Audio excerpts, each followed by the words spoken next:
Hi everyone and welcome back to our maths class and a very good morning to all my dear students.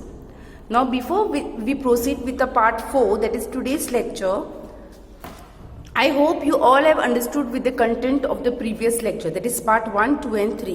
आपको समझ में आ गया होगा basic division step wise हम कैसे करते हैं. Okay, so in today's lecture जो हम आज डिवीजन करने वाले हैं दैट इज समथिंग डिफरेंट.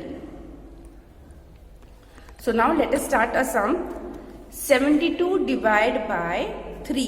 यहाँ पर हमारा फर्स्ट सम है 72 डिवाइड बाय 3.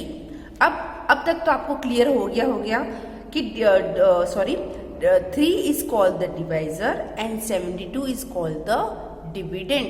तो हम इसको इस तरह से लिखते हैं, 3 को बाहर, हमेशा डिवाइजर जो होता है वो बाहर होता है और डिविडेंड अंदर की तरफ होता है.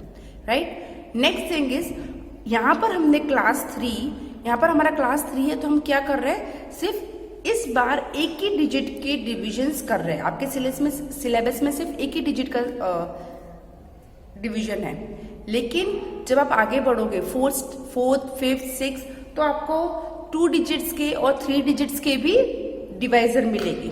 ओके, तो आपको फर्स्ट इसके लिए बेसिक समझ में आना चाहिए. तो हम हमेशा इसीलिए मैं कहती हूँ, रिवाइज करवाती हूँ बार बार कि हमें हमारा फर्स्ट स्टेप होता है डिवाइजर देखना है कि डिवाइजर हमारा 1 डिजिट का है तो हम यहाँ पर पहले सिर्फ 1 डिजिट को ही कंसिडर करेंगे. ओके, सो यहाँ पर पहले हम 7 देखेंगे. नाउ 3 के टेबल में 7 कब आता है, 3 1 जा 3, 3 2 जा 6, 3 3 जा 9.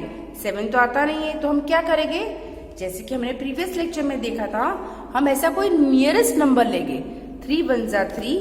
Again to make it clear, I am writing the table here.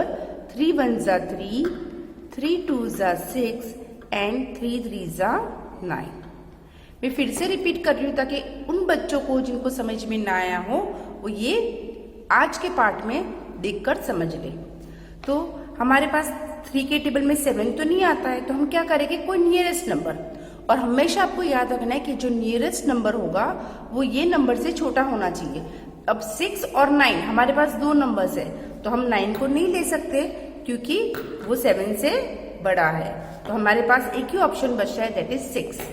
तो 3 2 जा, आई एम वेरी सॉरी, 3 2 जा 6. ओके, तो what is 7 minus 6? 7 minus 6 is 1.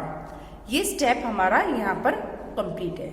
Next अगर हम डिविडेंड में देखें तो यहाँ पर हमें दूसरा भी हमारा एक डिजिट बाकी है, दैट इज 2. तो हम क्या करेंगे, ये 2 को यहाँ पर नीचे लिखेंगे और इस पे अभी काम हमारा स्टार्ट होगा. नाउ जब हम 2 को नीचे लिखते हैं तो हमारा नंबर बन जाता है 12. राइट, 12. तो अब हम देखेंगे 3 के टेबल में 12 कब आता है, 3 1 जा 3, 3 2 जा 6, 3 3 जा 9 एंड 3 4 जा 12. तो 3 4 जा 12. 2 minus 2 is 0, 1 minus 1 is 0. Now again I want to make one thing clear कि अगर सपोज यहाँ पर 2 ना होता, यहाँ पर 3 होता है ना, तो हमें वही स्टेप फॉलो करना है कि 3 के तो हमारे ये नंबर बन जाता 13 है ना.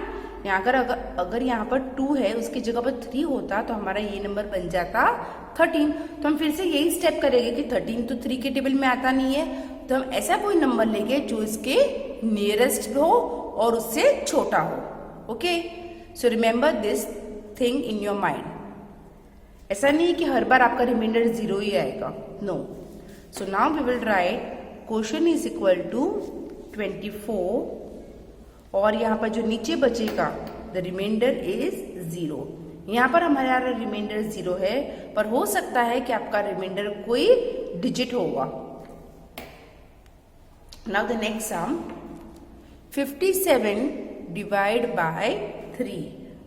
So again 3 is a divisor and 57 हम अंदर की तरफ लिखेंगे. Okay, so now since our divisor is only 1 digit तो हम यहाँ पर 1 डिजिट देखेंगे. Now 3 के टेबल में 5 कब आता है, 3 1 जा 3, 3 2 जा 6.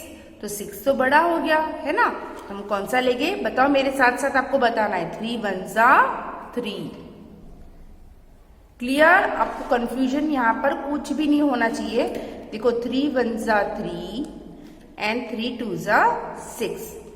जिनको समझ में नहीं आए वो फिर से ध्यान से देखेंगे कि 3 के टेबल में 6, 3 1 जा 3, 3 2 जा 6, 3 के टेबल में तो 5 आता ही नहीं है। So what is the rule?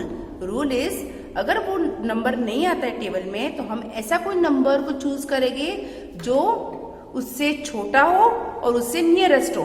Now if you look at this two options very carefully, यहाँ पर हमारे पास दो ऑप्शन है 3 एंड 6। अगर हम 6 लेते हैं तो 6 को हम ले ही नहीं सकेंगे। क्यों? बिकॉज 6 इज बिगर देन 5, ये इससे बड़ा हो जाता है, क्योंकि according to the rule the number should be small. तो हम लिखेंगे, हमारा ऑप्शन होगा 3, तो 5 माइनस 3 इज 2, देन ये 7 हम नीचे लेंगे तो नंबर बनेगा 27। ना 27 को हम चेक करेंगे 3 के टेबल में, 3 1 जा 3, 3 2 जा 6, 3 3 जा 9, 3 4 जा 12, 3 5 जा 15। क्या कब आएगा 27? 3 9 जा 27। 7 minus 7 is 0, 2 minus 2 is 0. So quotient is 19. You can see here, quotient is 19 and remainder is 0. Clear? Now we will take another example, 74 divided by 2. So again, now next sum is 74 divided by 2. Okay, तो ये 2 divisor है वो बाहर है, dividend will be inside. Now again हमें यहाँ पर 1 digit check करना है, तो 2 के टेबल में 7 कब आएगा? 2 1 जा 2, 2 2 जा 4, 2 3 जा 6, 2 4 जा 8। तो हम कौन सा ऑप्शन लेंगे? 2 3 जा 6, 2 4 जा 8, वो ऑप्शन हमारे लिए करेक्ट नहीं है। 7 माइनस 6 इज 1, है ना, उसके बाद ये 4 नीचे, तो नंबर बनेगा 14। अब 2 के टेबल में 14 कब आता है? चेक करो फटाफट। 2 5 जा 10, 2 6 जा 12, 2 7 जा 14, right? 4 minus 4 is 0, 1 minus 1 is 0. So the quotient is 37 and the remainder is 0. Clear? Now the next sum, 56 divided by 4. So again 4 divisor है वो बाहर रहेगा and 56 will be inside. Now हमारे डिवाइजर 1 डिजिट का है तो हमें सिर्फ पहले 1 डिजिट कंसिडर करना है। ओके, तो 4 के टेबल में 5 कब आएगा? 4 1 जा 4, 4 2 जा 8। तो कौन सा ऑप्शन हमारे लिए करेक्ट है? 4 1 जा 4। Okay, now what is 5 minus 4? 5 minus 4 is 1। इसके बाद ये 6 हम नीचे लिखेंगे। So the number now become 16। तो 4 के टेबल में 16 कब आता है? 4 1 जा 4, 4 2 जा 8, 4 3 जा 12 एंड 4 4 जा 16। 6 minus 6 is 0 and 1 minus 1 is 0. After completing the sum, हमें क्या लिखना है? Quotient is equal to 14 and remainder is equal to 0. Now our next sum again, number 5th is 85 divided by 5. So 5 यहाँ पर and 85 अंदर की तरफ। Okay, so now divisor 1 digit का है तो हम 1 डिजिट देखेंगे। 5 के टेबल में 8 कब आएगा? 5 1 जा 5, 5 2 जा 10। तो 10 तो हम ले ही नहीं सकते क्योंकि 10 तो 2 डिजिट है और 8 से भी बड़ा है, तो 5 1 जा 5। क्लियर? What is 8 minus 5? 3। और नेक्स्ट स्टेप क्या होगा बताओ? 8, ये 5 हमें नीचे ले जाना है। ओके, नाउ 5 के टेबल में 35 कब आएगा? ढूंढो, चलो। 5 1 जा 5, आप बोलो table. What will be the answer? 5 7 जा 35।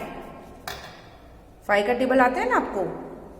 5 minus 5 is 0, 3 minus 3 is 0। अब सम कंप्लीट होने के बाद आपको फाइनल स्टेप लिखने हैं। Quotient is equal to 17 and reminder is equal to 0। Okay, now the last sum for today's lecture, 95 divide by 5। So अब मुझे बार बार एक्सप्लेन करने की आपको जरूरत नहीं है ना, कि this is a divisor and this is a dividend, वो तो आपको अच्छी तरह से समझ में आ गया है। नाउ हम पहले यहाँ पर 1 डिजिट देखेंगे क्योंकि हमारा डिवाइजर भी 1 डिजिट का है। तो 5 के टेबल में 9 कब आता है? 5 1 जा 5 एंड 5 2 जा 10। 9 तो आता ही नहीं है। तो रूल इज आपको कोई नियरेस्ट नंबर लेना है और वो उससे छोटा होना चाहिए। तो 10 तो नहीं ले सकते क्योंकि वो तो 2 डिजिट का है। सो 5 1 जा 5 और उससे बड़ा भी था 9 से। What is 9 minus 5? 6 7 8 9 4 है ना। एंड उसके बाद ये 5 यहाँ पर लिखेंगे। नाउ जब हमने 5 नीचे लेके गए तो पूरा नंबर बनता है 45। नाउ 5 के टेबल में 45 कब आता है? 5 9 जा 45। 5 minus 5 is 0. 4 minus 4 is 0. So the quotient is 19 and remainder is 0. Again I am repeating students कि आप ऐसा मत सोचना कि यहाँ पर मेरा रिमाइंडर बार बार 0 ही आएगा। नो, जैसे कि हमने प्रीवियस लेक्चर में भी देखा था ना कि रिमाइंडर तो कोई भी डिजिट आ सकता है। तो ये याद रखना आपके reminder, it is not necessary that your reminder will be 0, always be 0। So with this I have completed today's lecture and I will send you typical sums for homework. आपको खुद सॉल्व करने हैं विदाउट एनी चीटिंग, और solve करने के बाद आपको जो होमवर्क सॉल्यूशन, आपका जो पीडीएफ में होमवर्क सॉल्यूशन है उसमें आपके आंसर्स मैच करने हैं। ओके, अगर गलत हुआ है तो आपको देखना है, वीडियो दोबारा देखो कि कहाँ पर आपने मिस्टेक की है, उसके बाद दोबारा सॉल्व करो। ओके, सो इस तरह से आपके डिवीजन के सम्स आपको बहुत अच्छी तरह से आप हैंडल कर पाओगे, कोई प्रॉब्लम उसमें नहीं होगी। Okay, thank you, bye bye.